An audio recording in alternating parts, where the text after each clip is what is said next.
Assalamualaikum warahmatullahi wabarakatuh.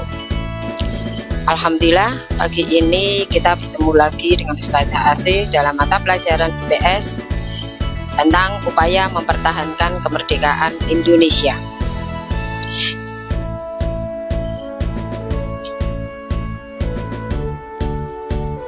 Setelah proklamasi kemerdekaan Indonesia 17 Agustus 1945, seharusnya bangsa Indonesia telah merdeka dan terbebas dari segala bentuk penindasan serta penjajahan. Namun kenyataannya tidak demikian. Bangsa Indonesia masih perlu berjuang mempertahankan kemerdekaan Indonesia.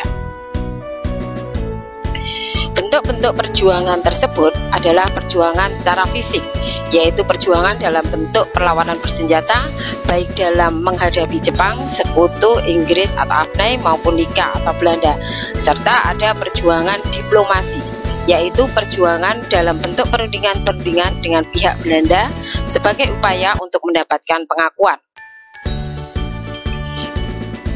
Pertempuran mempertahankan kemerdekaan Republik Indonesia atau perjuangan secara fisik antara lain yang pertama yaitu pertempuran Surabaya, kemudian ada pertempuran Ambarawa, kemudian pertempuran Medan Area, dan Bandung Lautan Api.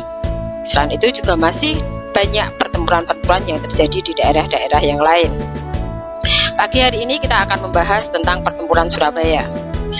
Tahukah kalian, sejarah ditetapkannya tanggal 10 November sebagai Hari Pahlawan.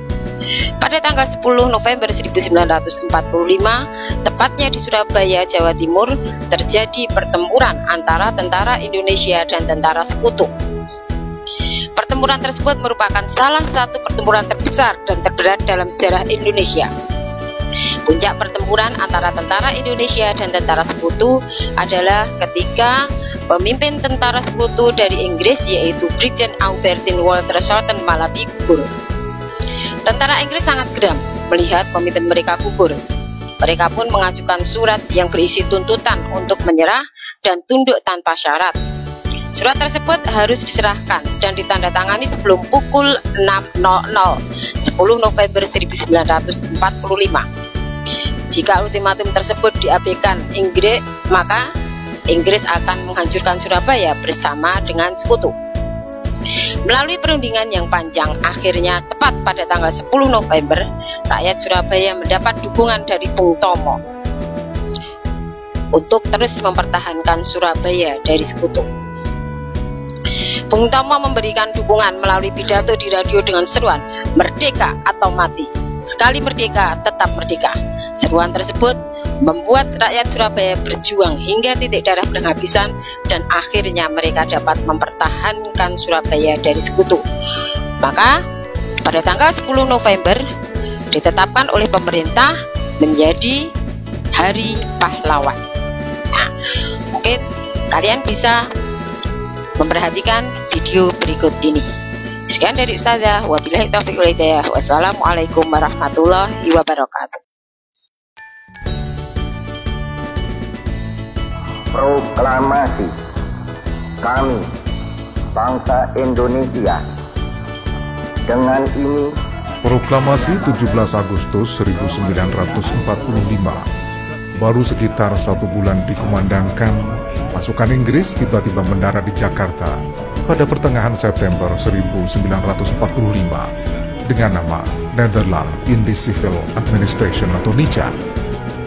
Di saat pemerintah Indonesia yang berpusat di Jakarta ingin berbagai penyelesaian diplomatik sambil menata birokrasi negara baru, pasukan Inggris telah menduduki Medan, Padang, Palembang, Bandung, dan Semarang.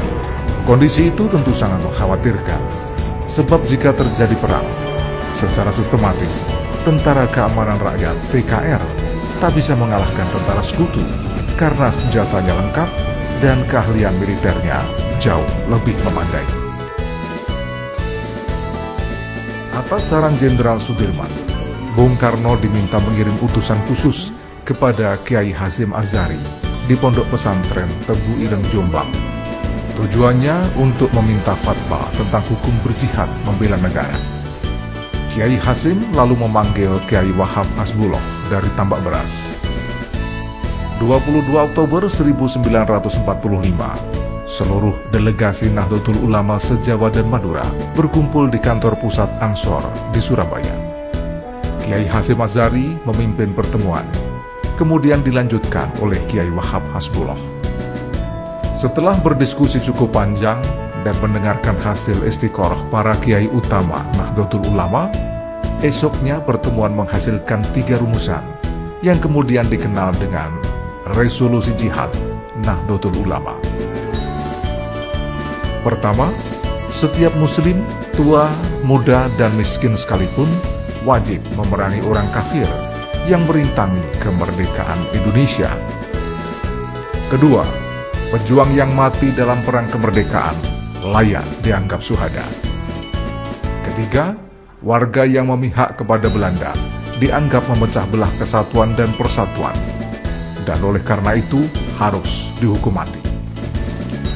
Hanya berselang 3 hari pasca resolusi jihad dicetuskan, 6.000 tentara sekutu mendarat di pelabuhan Tanjung Perak, Surabaya dengan senjata lengkap. Mendengar kedatangan pasukan sekutu, ribuan santri, mujahidin dan para kiai se-Jawa Timur